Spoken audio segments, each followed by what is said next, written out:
se poser légitimement la question en Tunisie en se disant qu'est-ce qui fait que en Tunisie, après 50 ans de code du statut personnel, après avoir adopté la mixité dans les écoles et les lycées, une mixité dans l'espace public, des femmes, des jeunes femmes qui sont à l'université et qui sont aussi compétitives, en tout cas qui participent à la vie publique de manière égalitaire, on va dire.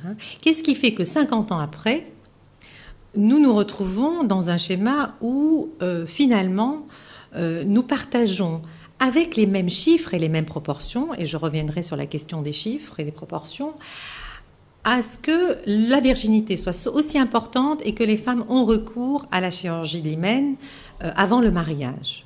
Donc on voit bien que ce n'est pas une question de modernité. Je dis ça pour tous ceux, les conservateurs dont vous parlez, qui diront mais voilà, nos filles ont été tellement libérées que ça devient toutes des femmes légères. Ben, je leur répondrai tout simplement que non, puisque nous avons exactement les mêmes chiffres dans l'ensemble du monde arabe.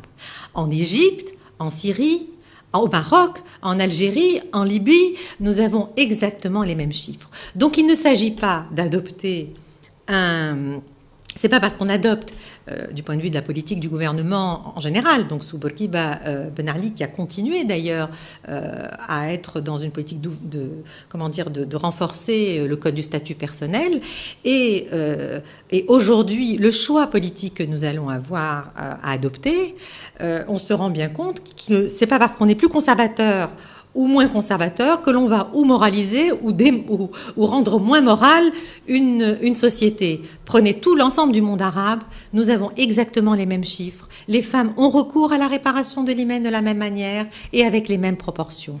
Et je dirais même plus, je dirais que dans les autres pays du monde arabe, cela donne à des situations tragiques, parfois, parce que simplement, justement, l'État, enfin la politique de santé n'encadre pas ces femmes, dans le cadre de l'IVG ou de la réparation de l'hymen, etc.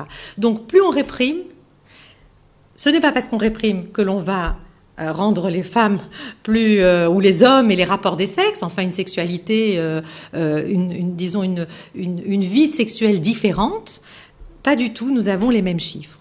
À cela, je rajouterai la chose suivante. Nous avons en Tunisie, mais aussi dans l'ensemble du monde arabe, mais de manière très très forte en Tunisie, des changements une société qui change.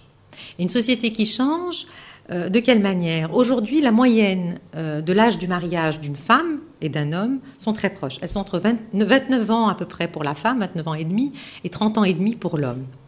Alors, la question, c'est de se dire, bon, alors une femme qui va aller au lycée, qui va aller à l'université, qui va avoir une vie professionnelle, etc., est-ce que vous pensez qu'il est concevable, qu'il est imaginable que cette femme puisse attendre l'âge du mariage, hein, et les hommes aussi d'ailleurs qui se rencontrent, pour avoir une vie amoureuse?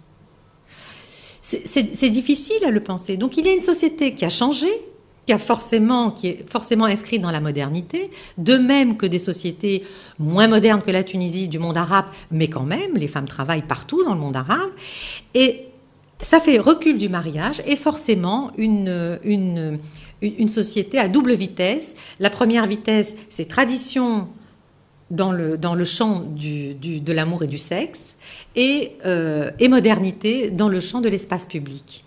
Mais nous avons les mêmes chiffres, donc je le dis à tous ceux qui souhaitent